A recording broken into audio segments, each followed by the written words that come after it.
الحمد لله رب العالمين وصلى الله وسلم وبارك على نبينا محمد وعلى آله وأصحابه أجمعين أشهد أن لا إله إلا الله وأشهد أن محمدا عبده ورسوله وبعد. Last week we were looking at the issue of swearing an oath by other than Allah, and we said that the author Alamat al-Shawkani rahimahullah, he using these examples of Tawheed and Shirk to build the case that worshipping other than Allah, giving an act of worship to other than Allah, or belief that these actions which are belonging to Allah belong to other than Allah is Shirk. And it's impossible for those who are grave worshippers to interpret the evidences other than in their apparent clear meanings. And so he goes example by example to continue to build that case. And we're going to see that the more he brings, the conclusion becomes clearer and stronger. So we said last week, he talks about taking an oath by Allah's name. He says, فَكَيْفَ بِمَا كَانَ شِرْكًا مَحَضًّا. So he says, what do you think? If swearing by Allah is considered minor shirk in origin, then what do you think then about someone who does pure shirk يتضمن تسوية بين الخالق والمخلوق في طلب النفع واستدفاع الضر. So what do you think then about someone who makes an equality between the creation and the creator and bringing about benefit and deflecting harm? Means this is what we clearly shirk. And then he says that many of those who you find them visiting these graves from the people who have been humiliated or debased, فإنهم يعتقدون أن لأهل القبور من جلب النفع ودفع الضر ما ليس لله. You find many of them believing that the people inside the grave have the capacity of bringing about benefit and deflecting harm, and not Allah. تعالى الله عن ذلك علوا كبيرا. May Allah be far exalted from that which they claim. فإن أنكرت هذا, if you were to detest them in regards to that, فانظر أحوال كثيرة من هؤلاء المخذولين فإنك تجدهم كما وصف الله سبحانه. He says, if you were to detest them in this, see how the situation, many of those people who become humiliated by doing this, how they would react, as Allah describes in the Quran, وإذا ذكر الله وحده اشمأزت قلوب الذين لا يؤمنون بالآخرة وإذا ذكر الذين من دونه إذا هم يستبشرون. That when Allah subhanahu wa ta'ala is mentioned alone, you find those who don't believe in the Akhirah, they become upset and angry. But when other than Allah is mentioned, then they become happy and pleased. Surah Zumar, ayah 45. And so the point the Shaykh is trying to mention is how bad the situation his time was, and how things now are going that direction, that we're hearing the same arguments. So now the next chapter, he says the prohibition of taking the graves as masajid. He says, وَمِنْ ذَلِكَ, another example, shirk. مَا ثَبَتَ فِي الصَّحِيحَيْنِ, that which has been established in the two sahihs. عنه صلى الله عليه وسلم عند موته أنه كان يقول, Nabi صلى الله عليه وسلم said, and during the time he was dying or he's on his deathbed, لعن الله اليهود والنصارى, may Allah curse the Jews and Christians, اتخذوا قبور أنبيائهم مساجد, for they've taken the graves of their prophets as places of worship. And he says the Prophet ﷺ said this at his time, يحذر ما صنعوا, out of the way to criticize that which they were doing. Hadith, and also another similar hadith, it comes in Muslim from hadith of Jund bin Abdullah. Nabi sallallahu alaihi wasallam he heard him saying alayhi sallam, inna man kana qablakum kanu yattakhiduna qubur anbiya'ihim wa salihihim masajida ala fala tattakhidu qubur masajida inni anhaakum an dhalik. Verily those before you who used to take the graves of their prophets and the righteous as places of worship, I'm warning you from taking the places of the graves as the places of worship. I prohibit you of such. So don't take the graves as a place of worship. I prohibit you from such. And also another hadith in Ahmed like this. So all of this is showing that this action of praying in the graveyards, not someone praying to them, just praying in therein, is a wasila, as we're going to see, to shirk. What about someone's praying towards them? So you can see what Shawkani is continuously doing. He's bringing examples to show something shirk. If someone were to do this, according to Rasul sallallahu alaihi wasallam, then imagine the people who are now doing shirk and saying that it's not. And he's bringing examples which are adna and that which is aqwa. Examples which are lesser and that which is greater. Because the case he's trying to make is that something lesser than what they're doing, was called shirk, then now what you're doing greater than that must be shirk, min bab al-awla, more deservedly. So this is important, this kind of methodology, example of shirk, minor shirk. If this thing, for example, is called minor shirk and you're doing something worse than it, then this has to be major shirk because this one's minor. But you're saying this one's not shirk, so how is this one minor? This is what he's trying to show. Or other examples, this action is considered major shirk. What you're doing is worse than that, so it must be even more major shirk. But they're going to say it's not shirk. So how? Who's right here? So the point is he keeps using these examples to help us develop that. Shaykh Islam Ibn Taymiyyah says in Majmu' Fatawa that the Sharia has come when it comes to the masajid, the graveyards, the two prohibitions. One is building upon them a masjid. So building a masjid on top of a graveyard is prohibited. And the second prohibition is praying at the graveyards, right, without any kind of barrier between you and them. And it says that this is something which the Sahaba themselves were used to be afraid of, and that which the people before us were afraid of. Because someone could pray at the graveyard, and someone could pray with a masjid on top of the graveyard, and someone can then pray to the graves. There's a difference between all of these, as we'll see. So here he's not talking just about, the hadith is not only about praying towards the grave, it's the very fact that someone's praying at the grave. So he continues, he brings the hadith, شِرَارُ النَّاسِ الَّذِينَ تُدْرِكُهُمُ السَّاعَ أَحْيَاءً وَالَّذِينَ يَتَّخِذُونَ قُبُورَهُم مَسَاجِدًا. That the worst people are those who will be alive when the hour will come, and those who take the graves as places of worship. And Shawkani then says, وَأَحَادِيث فِي هَذَا الْبَابِ كَثِيرًا. The hadith in this chapter are many. وَفِيهَا تَصْرِيحُ بِاللَّعْنِ مَنْ اتَّخَذَ قُبُورَ مَسَاجِدًا. In this hadith are many, but the hadith are clear in the curse of the one who takes the places of worship, or graves as places of worship. مع أنه لا يعبد إلا الله. Even though a person is only praying to Allah while in that situation.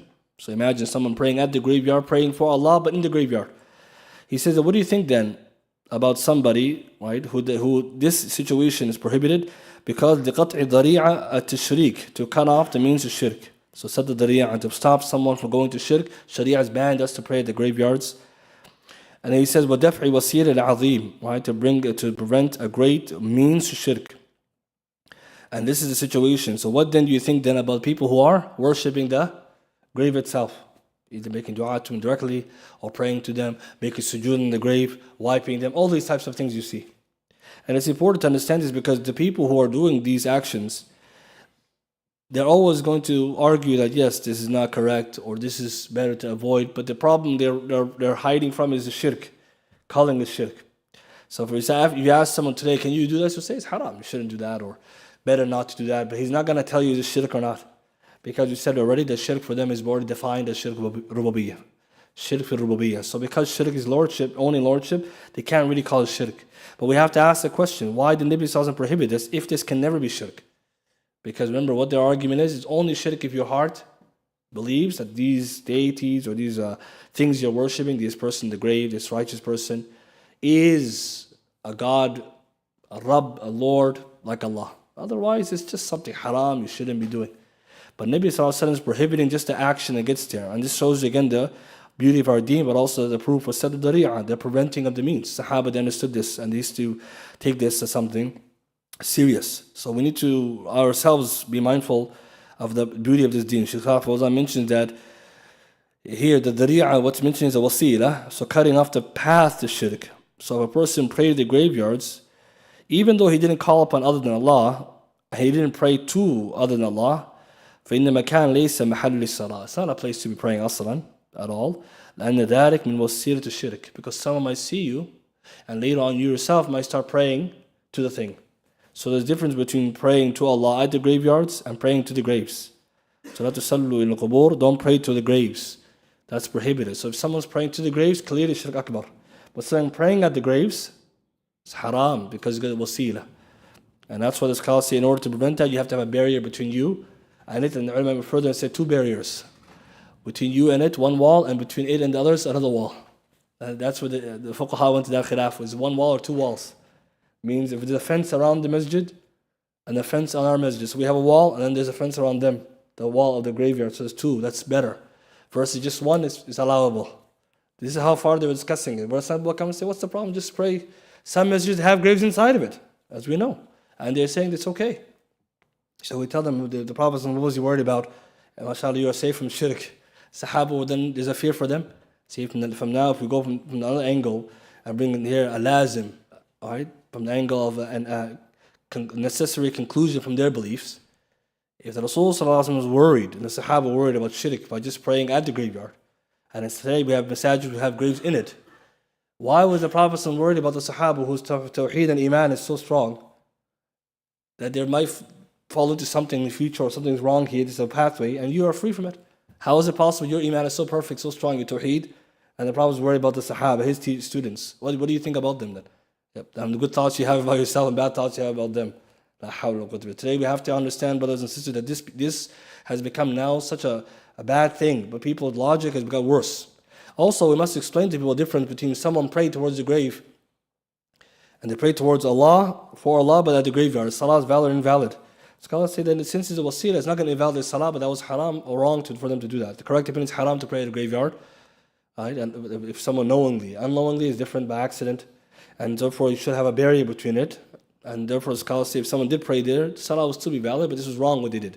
Versus someone prayed towards the grave is different. We also have a question that how about the Salatul Janazah? Somebody missed the Janazah, went to the graveyard and prayed. How come that's allowed? Nabi Sallallahu Alaihi Wasallam did it once, or the Sahaba did it before too. Why is that allowed? Who has the answer to that question? Yeah. No sujood wa ruku'. It's not salah.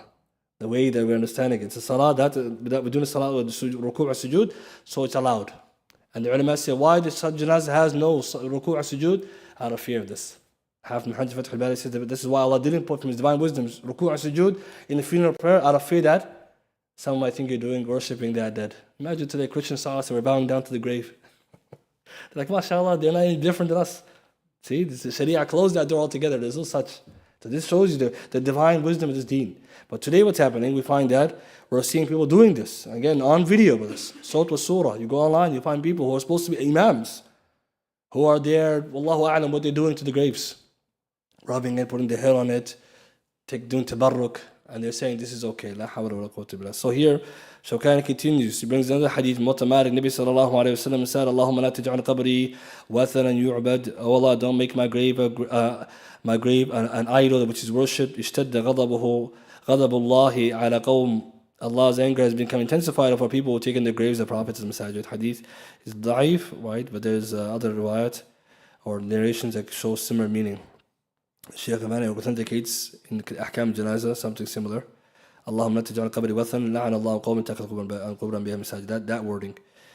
Then he says here, if the Prophet sallallahu alaihi wasallam reached a point where he cursed the women who often attend the grave, constantly visit the graves, as it comes in Sunan Hadith Ibn Abbas, and also another hadith similar, and the Prophet ﷺ cursed the women who are za'irat al-qubur. Za'irat al-qubur means often visiting.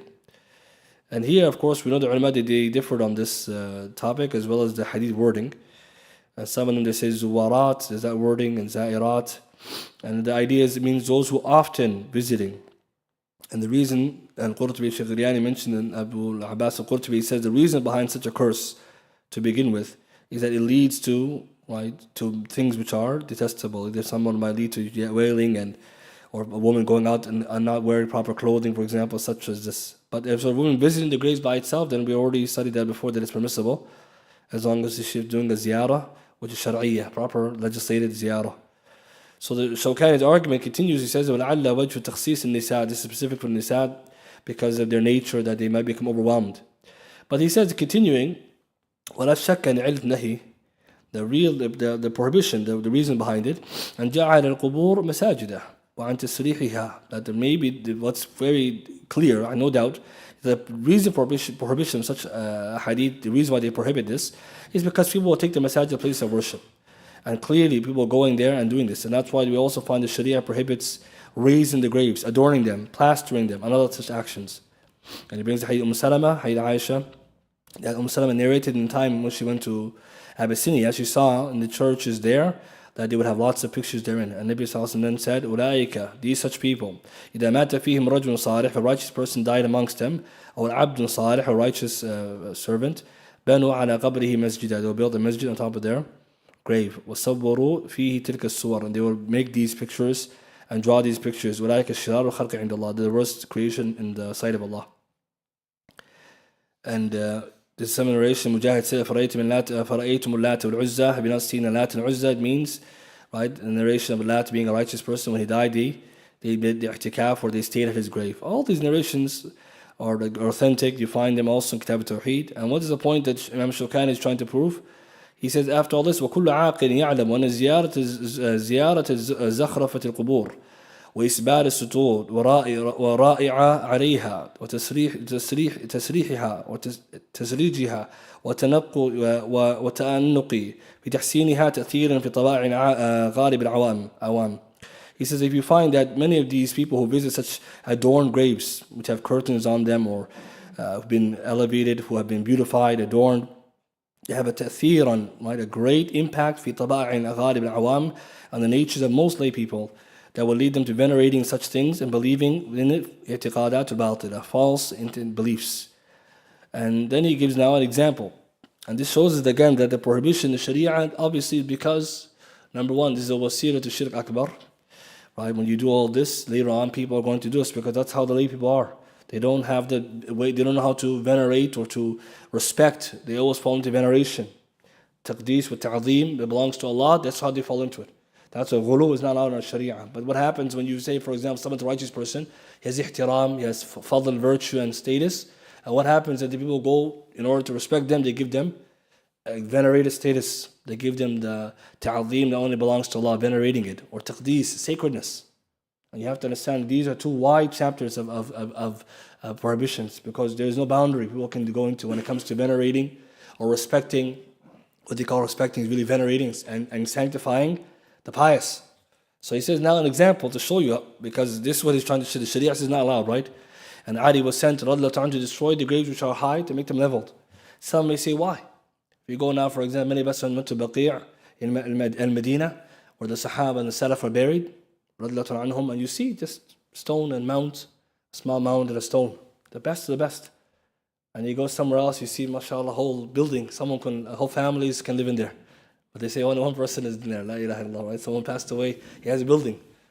And they say this is respect for them. How about then here, the people who are Ahlul Jannah? And some people who don't know any better say, what is this? They may even think, why Saudi Arabia don't give them the big things that we have back home? We say, well, look, what is this? What was the Prophet's mission?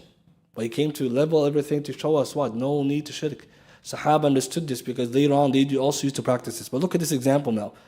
Imam al-Shawkani, he brings a qissa, and he says here, Shaykh Riyani, and it's mentioned Siyar A'lam al-Nubala, Hafid al-Dhahabi, volume 15, page 121.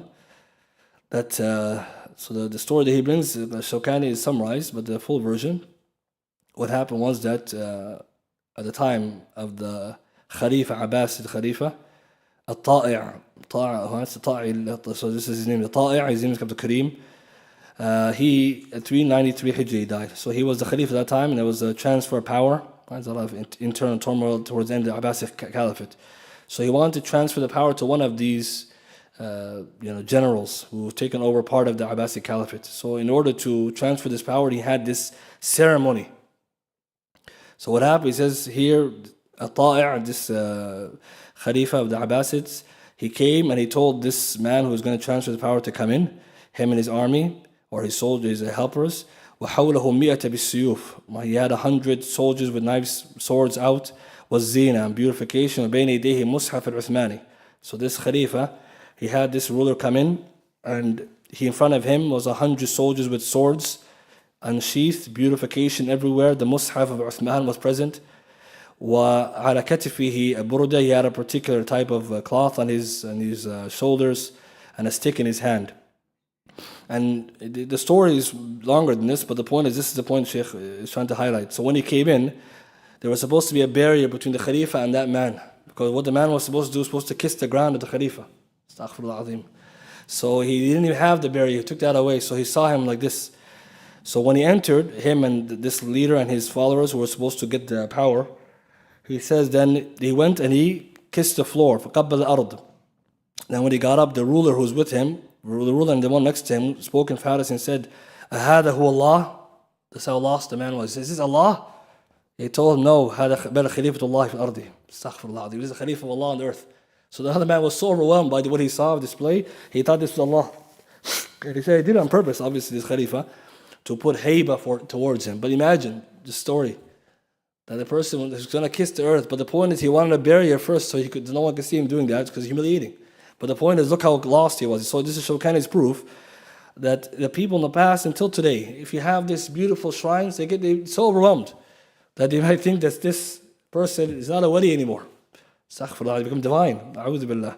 And these examples are so plentiful. He says this is sabab for many of the people who fall into the uluhiyya, right? The divine worship for ashkhas kathira. I need to end up granting the affairs of worship to the creation. And he brings us another example of a layperson. Right? Shaykh Muqbil also cites a similar story that one of the laypersons, one from Yemen, once he went to the grave of a pious wali, and he saw in it was beautiful, it was adorned, had candles around it, bukhur. So the man, he was so overwhelmed, he left, he said, Amsayta bil khair ya raham al-rahimin. He said, he's yani, pretty much good evening, or good evening to the most merciful, all the merciful. As if he visited Allah subhanahu wa ta'ala. That's how lost he became. Imagine, he just saw a grave. He said, he doesn't know anything. He saw a grave of candles and bukhur. He said, as if he's in the company of Allah. Astaghfirullah. So he said, look at this examples of this wildness. The people are falling into the awam. They don't know any better. And Shaykh Muqbil mentioned some of the story. He said this person was so overwhelmed. يظن أنه Allah subhanahu wa ta'ala. He thought he visited Allah. Even though he knows the grave, right? So if we look at these examples, these are plentiful. But the problem we say is that why the Sharia came to prohibit is clear now. But if you ask people today, if this is what the Sharia came to prohibit, what do you think then the people are doing shirk akbar? This is what we have to really be serious and concerned about. وفي الصحيح عن ابن عباس رضي الله عنهما وقالوا لا تذرون آلهتكم الآية, the ayah in Surah Nuh. He says, Ibn Abbas, هذه أسماء الرجال الصالحين من قوم نوح. These are righteous people from the people of Nuh. فلما هلكوا, when they died, أوحى الشيطان إلى قومهم. Shaitan inspired to their people, telling them, right, انسبوا إلى مجالسهم التي كانوا يجلسون أنسابا, develops or erect some kind of statues or some things for these people in the sittings which they used to sit in, and named them the names that they used to have. So when they did that, later on they end up worshipping them. Right? They didn't do it, but later on, حتى إذا هلك أولئك, when these people died and generations passed, ونسي, and it was forgotten what was happening there, نسي العلم, the knowledge of this, عبدت, they end up worshipping them. And we know this in Kitab al-Tawheed, in these narrations, and this shows us why there's no statues, idolatry in Islam at all. Right? Small, big, it's not allowed in Islam. And many people, they don't realize it because they think, why? Well, think about it. You and I are thinking about ourselves, but the Sharia is thinking about everybody, the future generations. And that's why we said before, when it comes to picture making, and the Sheikh's going to get to that, and hanging the picture on the wall, the prohibition is clear. Venerating the righteous by putting the picture on the wall is haram. And where is it? Because they're going to fall into the issue of the people's aqidah. Because they're going to see this person, the grandfather, this is what we're thinking. This is our grandfather, so and so. Later on, people are going to say, this is so-and-so person who's righteous, we have to make dua to him. We pass by, we touch it on the way out. And this, you find other religions, they do this. They have the Jews, for example, the Yahud, they have that, some of them. They put the surah of the rabbi and they follow and they I don't know what they do, they talk or they touch it. And it's clear shirk. Even though they say they're muwahidun, you see this. So this is why Islam is against this. But what's happening today is, like we said, that people are lightening the affair. With the Prophet made this a strict affair. And he continues the next chapter. He says an example is the issue of the tiyarah, right? Superstitions and evil omens, and afiyah and taraq. These are all forms of trying to predict the future. It comes in the narration Muslim Ahmed بسند جيد عن قبيصة عن أبيه إن سمع رسول صلى الله عليه وسلم يقول إن العيافة والطرق والطيرة من الجبت. This hadith في ضعف, has some weakness, but there's authentic narrations like this, where Nabi Sallallahu Alaihi Wasallam prohibited, right, the divinations and evil omens and actions are trying to predict the future. And so, what do the wordings mean? And iyafa means a type of evil omen, and taraq is also a type of drawing on the ground, on sand, trying to use it to predict the future. And min Egypt means fortune telling. So the hadith, even though it has weakness, what it means, these three methods are all forms of trying to predict the future. Either evil omens, predicting what will happen by the movement of the birds, or drawing things on the floor, on the sand, and trying to use it, or by extension anything else that we know today of fortune telling. Another chapter he brings the prohibition of tanjim. Hadith Abu Hurairah, Ibn Abbas, Sunnah Abi Dawud, Isnad Sahih. And you can tell by the exact wording this is from Kitab al-Tawheed.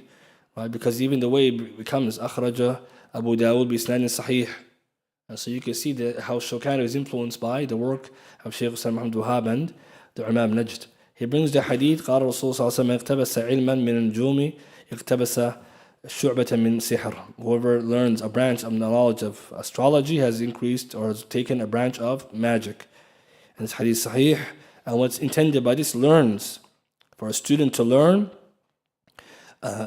astrology, right? So what is meant by here is astrology is when you're using the celestial, right, constellations or stars to predict or to believe that they have impact on the hawadith ardiyya, the earthly affairs or the events in the earth.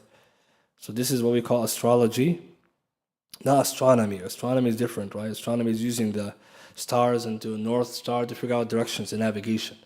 For there, we know that's permissible with that had. And to figure out, for example, where's north, where's the Qibla, if you're traveling in a boat.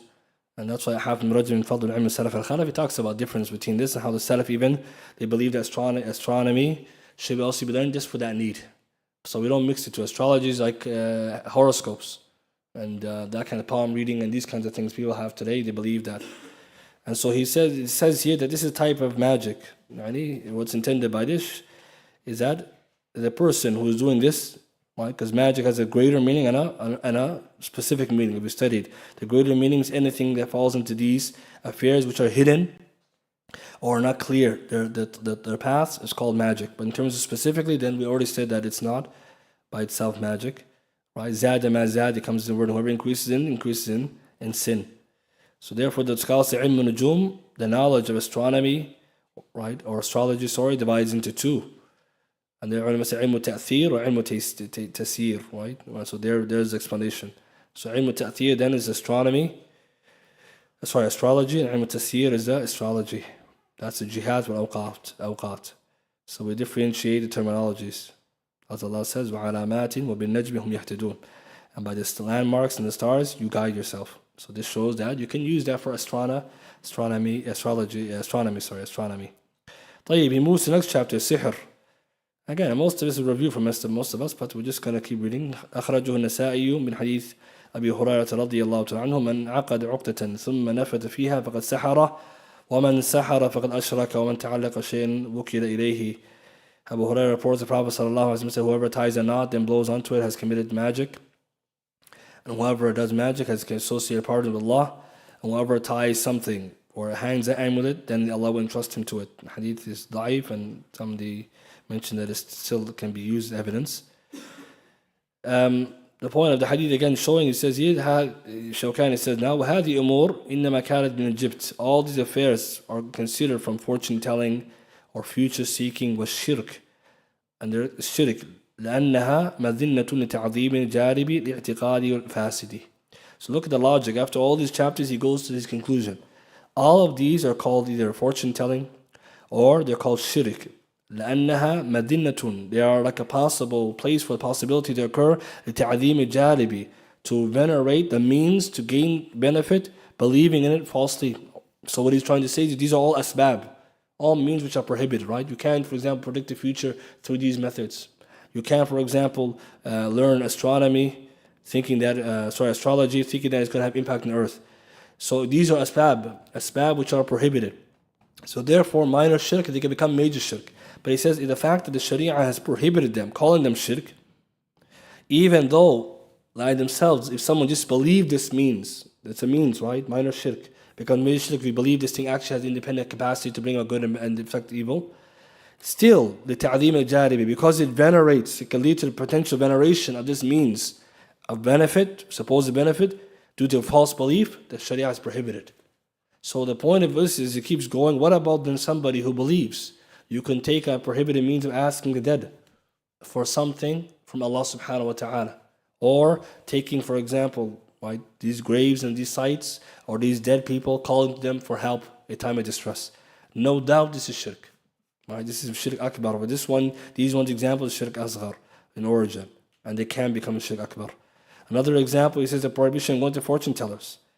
And all of this, again, as we said, we studied it before, but when you look at how the arguments are being used to explain the prohibition of what's happening today when people are claiming shirk cannot be shirk if you have a belief in the independence or the lordship of that entity you're worshipping. They go in face of all these evidences. So we can see that Ahlul Sunnah Jama'ah and Shawkani is using this strategy here. When you look at the evidence they're presenting, if the person's arguments are correct, means the Quburiyun, if their argument is correct, what they're arguing, then all these evidences, what are we going to do with them?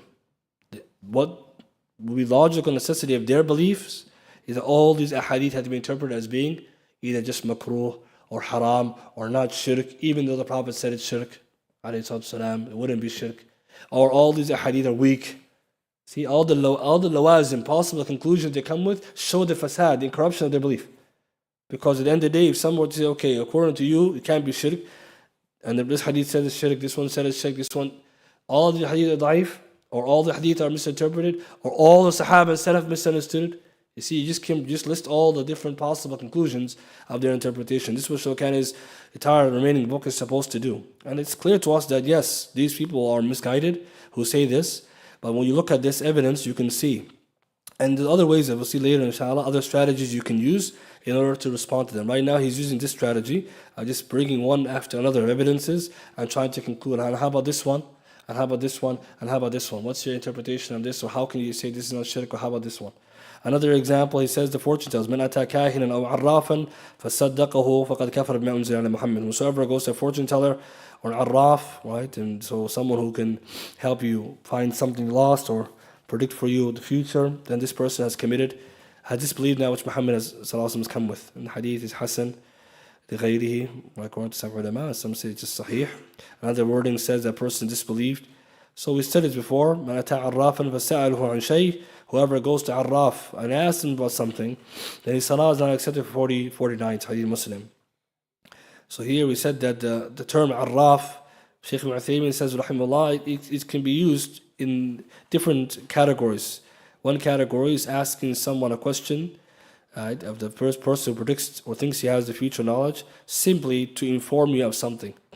Just to ask them, simply to ask them a question, without believing in what they're saying, or just to question them. So someone may ask out of curiosity, this is haram.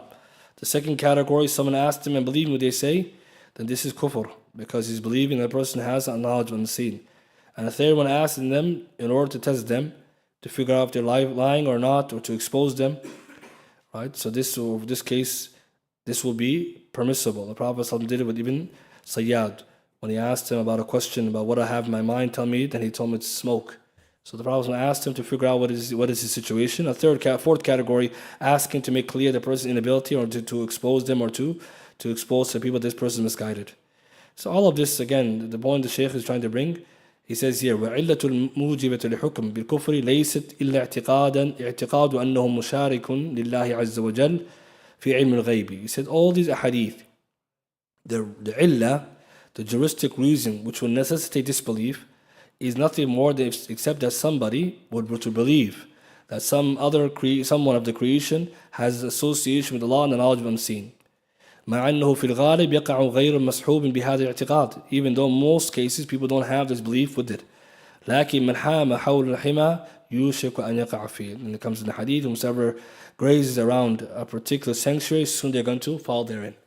Which means, if imagine today, we said there's 4 categories of asking fortune tellers and people who assume they know the future. All of this is haram, salah not accepted, could be kufr, if someone believes in them. So with these kinds of categories, imagine today somebody just goes there, as most lay people do, go out of curiosity, out of boredom. They go online, they just, there's websites now, they just put you in the name, your date, and birth, and just kind of tell you crazy nonsense. Even now, most of it, people are just doing for fun. Haram. But he says, then imagine today then, if this is what the Sharia is telling us, and other people who are calling upon the dead, who secretly believe that they know the unseen. And we said, how is that possible? For there's no shirk in uluhiyyah except it's associated with shirk al-rububiyyah. For example, someone in the time of distress is calling out to the awliya or wali of an awliya. What is the belief this person has? That wali can hear you at this moment? He knows where you are in the forest?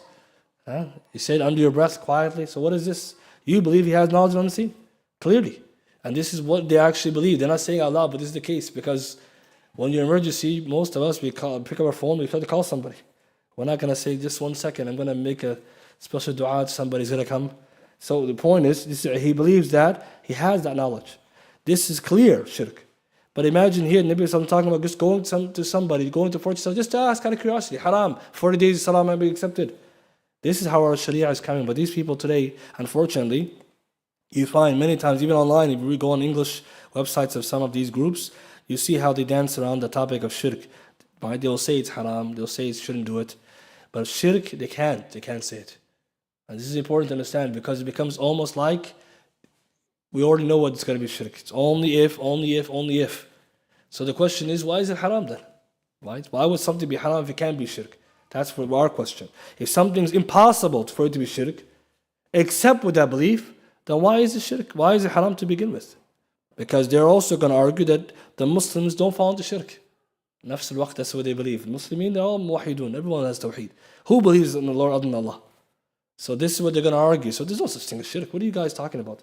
And that's what they say. The Wahhabiyya assume that we're all mushrikun. This is what they claim. Why are you talking about tawheed ibadah? You think everyone doesn't know tawheed? We tell them, yes, tawheed has been confused. Because Nabi Sallallahu was worried about it. Why was he worried about it? Well, anyone who's Sahaba were mushrikun. Right? So what is the problem here? The problem is that we have to revive this discussion, but also the way to argue with them. Inshallah, next week we'll take a look at some of the methodology Anam Shawkani he uses in responding to them. Because what he's doing here, this is a methodology he's using. Inshallah, next week we'll talk about that methodology because it's very useful in terms of understanding how you can use similar argumentation when somebody doesn't understand something shirk, as what he's trying to do here. Inshallah, if anyone has any questions, bidna ta'ala, we'll take it, bidnillah. Sheikh.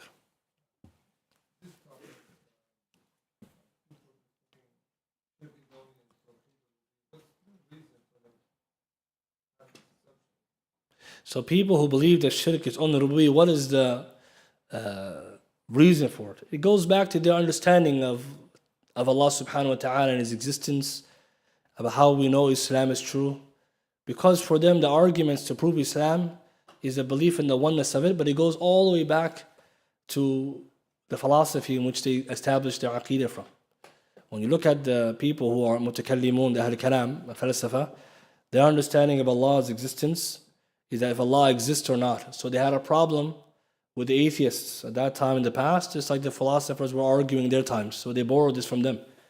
That the Tawheed of the falsafa is anything but that Allah exists or doesn't exist. So once they establish that Allah exists in certain tariqah, therefore someone who believes Allah exists in this matter is muwahid, and someone who doesn't then is going to become a kafir or mushrik. And then when it comes to the issue of Tawheed, then rububiyyah and uluhiyyah is rububiyyah, they say. Because ultimately, if you believe Allah exists, and with the three categories they believe, is one perfection, is oneness, singular him out his actions, singular and his actual attributes, khalas, that is a tawheed. So the philosophers confuse them about what tawheed really means. And that's why if you look carefully, you notice it always, everything goes back there. Then they imported this to the Sharia, and they interpret every ayah about shirk, rububiyyah, uluhiyyah to be rububiyyah, for that is the same thing they say. And therefore, everything that's shirk goes back to this. And it's sad to say this, that this is how they argue. Because they still believe, and you can see it, that the biggest threat to the ummah is the atheist. And we believe the atheism is a threat to the ummah, but it's not as very strong as much as they make it. So at the end of the day, Tawheed Rububiyyah is the deen. For this is the Tawheed. And therefore, the Tawheed Uluhiyyah really is Rububiyyah. Asma wa Sifat part of Tawheed Rububiyyah. So this is the asr of it, where they got their beliefs from. But sad to say that the other doubts they also have, for example, the doubts of what happened in the 7th century Arabia, that their understanding is that at that time, people were polytheists because they had a problem with rububiyyah. So Nabi Sallallahu came to them to teach them about Allah's oneness, which means to make Allah one, not to own the worship. Then after that, that was the tawheed. So at the end of the day, all of this goes back to false beliefs that they've taken from other than Islam. They imported from the ancient philosophers, the Greeks and the Romans, and Jews and other groups like this, philosophers. And sad to say, this is what's happening. And in all their interpretations are like this. Even now, for example, if someone were to ask them, how could rububiyyah and uluhiyyah be the same when they have two different words? Yes, rububiyyah, uluhiyyah, the origins of the words are different. The actions are different. For them, they're going to say, well, it's all the same. Because at the end of the day, if somebody has Tawheed Rububiyyah, he has Tawheed Rububiyyah. I mean, that's a Tawheed Anbiya Rusul. So that's some of where they get it from. Otherwise, they have a lot of shubahat as well. But inshallah, that's the summary of it. Yes, brother.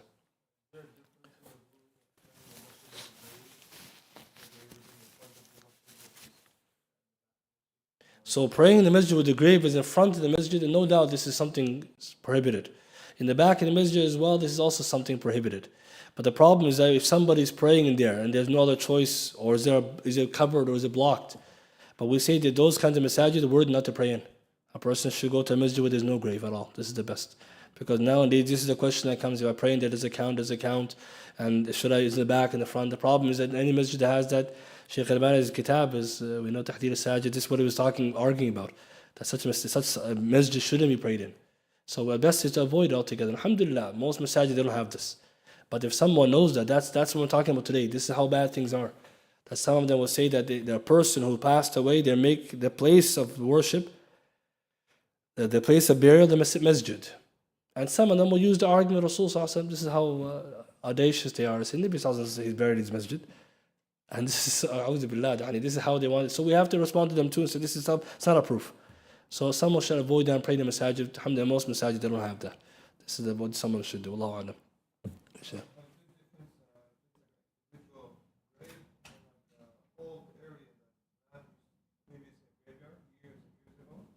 Which they remove the graves?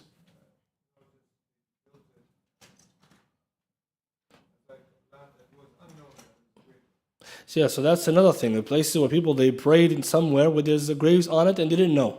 It's different than when there's a graveyard on there and they built on top of it. So in Islamically, when there's a graveyard, you can't build a masjid on top of it. But if it was later, before they found out that they built the masjid and they came precede the masjid, or this preceded and they didn't know, it's a different ruling to that. That's different, yeah. Anyone has any questions? طيب إن شاء الله with this much سبحانك بحمدك أشهد أن لا إله إلا أنت أستغفرك